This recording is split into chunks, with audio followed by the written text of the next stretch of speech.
First of all, it's great to see all of you here. I hope that we can live up to your expectations.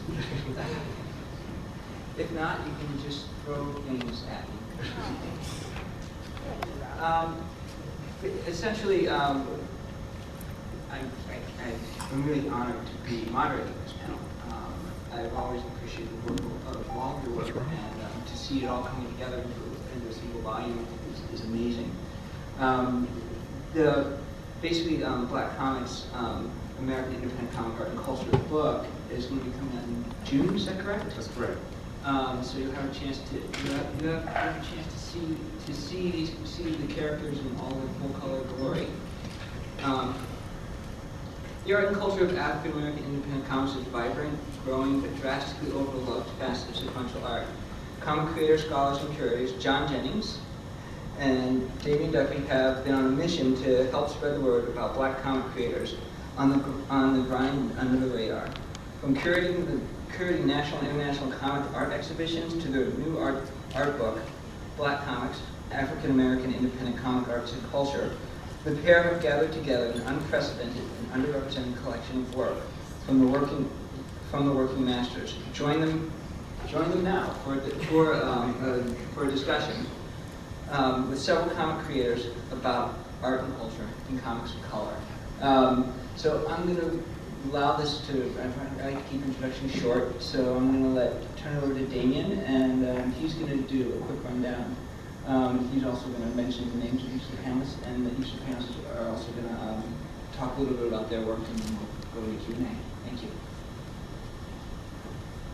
Thank you. Does that work? Yes. Everyone hear me? We're good? Okay.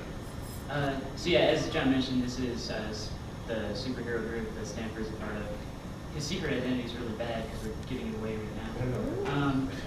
Yeah, so our book is, it comes out June 2010, as Stanford said, from Mark Batty Publisher, markbattypublisher.com. And this is us, C2E2 Arts, that's John and Damian.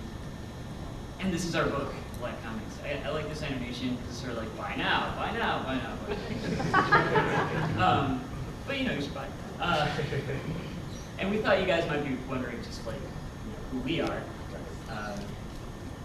So we deal a lot with the issues of race in our work. This is our first graphic novel, The Whole Consumer Culture. It came out in 2008, and it's a lot about race and gender stereotypes. It's a horror science fiction satire. It's for kind of a college level audience, older readers. Don't let your kids. Don't let your kids. I'm sorry about that. But anyway, it's very interesting in what race means, what gender means, how those sort of stereotypes get repackaged and resold, that sort of thing. And the issues brought up in there are also issues that led us to curate 4 major art shows, 2 of which we have images of here, and all of them directly led into this book, Black Comics, that we're here to talk about today. So this shows Other Heroes, African American Comics Creators, Characters, and Archetypes, which was done in 2007 at Jackson State University in Mississippi, where John is from. Do you want to say anything about Other Heroes right now? I mean, people can ask about it. Okay. I'm trying to be... Yeah, no, we're being brief. Okay. I don't want Yeah. the wrath of Stanford. Yes. Okay, so I'm sorry. These are just some images. It was a really well-received show. It got some good press coverage. The whole Jackson community really came out for it. Yeah. And it was well-received. And a number of the artists that were in this show that we met through doing this show and our other shows ended up being people that we included in Black Comics. Some more pictures, the Jackson Gallery. Nice gallery. They have rugs on the walls, so we helped her put up the art. It was kind of cool. So if you had something wrong, just move it slightly. Yeah, it was fun. Yeah, more images. This is a high school class that we gave a tour to. That was really cool. Let me go back. Do you want to say something about that? Well, I just thought about it. Yes. One thing I did want to mention is that we actually produced a self-published catalog for the show that we actually used to raise money for kids who are affected by Hurricane Katrina. Katrina and Rita. Katrina and Rita, sorry. Yeah. Rita. It was through Scholarship America, their not-for-profit organization, and they had a disaster relief fund to help young people, trying to seek post-secondary education who are affected by the hurricanes. And this book is sold through lulu.com. It's on there now. It's like $65, which is hugely expensive, but like 40 of that is printing and the rest goes to this charity. It's also on Google Books if you want to look at some of it. Can we want to say anything else about that? No, sir. Okay. Thank you. Good. Good. How y'all doing? Everybody good? Yeah? Still with me? Excellent. This is out of sequence. It was a show we did in 2008. It traveled to a few places. It started at the Kreiner Art Museum at University of Illinois in Urbana-Champaign, where we live and work and whatnot. Was there a Champaign shout out? That was great. Yeah. All right. Yeah. All right. It's underrepresented voices in American comics. Again, we're talking about diversity, but diversity really sort of broadly writ. Underrepresented in terms of demographics, so women artists, minority artists, gay and lesbian artists. Virtual comics, independent comics. And those are underrepresented forms. Exactly. So kind of mixing all that together just to sort of show the diversity of the medium, what the medium can do, and how there's all this stuff that really doesn't fit into the very sort of small, narrow views a lot of people have about comics as a storytelling medium of expression. Yes. Yes? Yes. Yes. All right. Something else that was pretty good about it as well that we really want to show is that the comics medium is always it persists depending upon. I mean, basically, you can show panels in a particular sequence and it's a comic, or it can be considered a comic.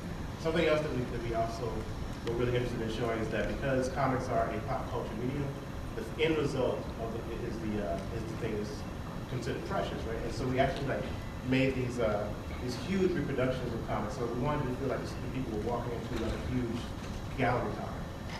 Yeah. And we also focus on process a lot because a lot of people don't know how comics are actually conceived and executed. So we had some blown up script pages next to the penciled art and then the inked art and like the finished books, just to kind of give a better idea. Oh yeah, also in this picture, this is actually what right there. She makes comics. She makes comics. We'll be showing her art a little bit later. There's a little bit of that. That was an awesome game. Thank you. But yeah, this is just some more pictures from it. We projected comics on these screens. We had older stuff under glass. We had stuff you could read over there on the side. And so we had a little reading area because we wanted people to actually be able to sit in the space and actually enjoy the comics too. And then also there's this art installation in the corner that had paintings that looked like comics covers by Mark Staff Brandel. He's a gallery comics artist, lives in Switzerland. Yes. But he actually went to school at U of I, so he was kind enough to come out and do that. But yeah, so that's us. That's what we do. Right. Anything else we want to say about us? No, it's not being awesome. We're awesome and stuff.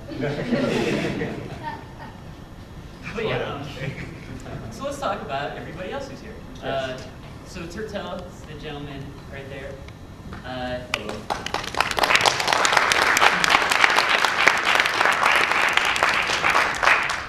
Creator of such comics as Malcolm 10. I was going to get through a little intro. Okay. Do you want to talk? Go ahead. Intro yourself. Go for it. Okay. Turtel! He made Malcolm 10. Here's Malcolm 10. There's Sister Girl and Naga's back. You mean upgradedness. Great. Did I set up? Okay. Well, that's all I have about Turtel. Turtel is sometimes known as the father of the Black Age comics. He'll be glad to tell you what that means. And he is, these are all Chicago-based artists who we have with us today. He is also a teacher, a mentor, and a coach, and a man of, he's a Renaissance man, Turtel. Is that good hyping? It's pretty good. You like that? It's pretty good. All right. I got something to live up to. The term the father of the Black Age was bestowed on me at ECBOC, which is the East Coast Black Age of Comics Convention. It's given in Philadelphia. And it was really interesting. They contacted me and they said, well, if we fly you out here, and if we send you the ticket, will you come? Well, sure. Then they called me back and said, well, if we give you an award, would you accept it? I'm like, what kind of broke if I've been, and I got to get this, you know? So of course I said yes again. And at the event, they have an award ceremony, real nice. It's where I first met John.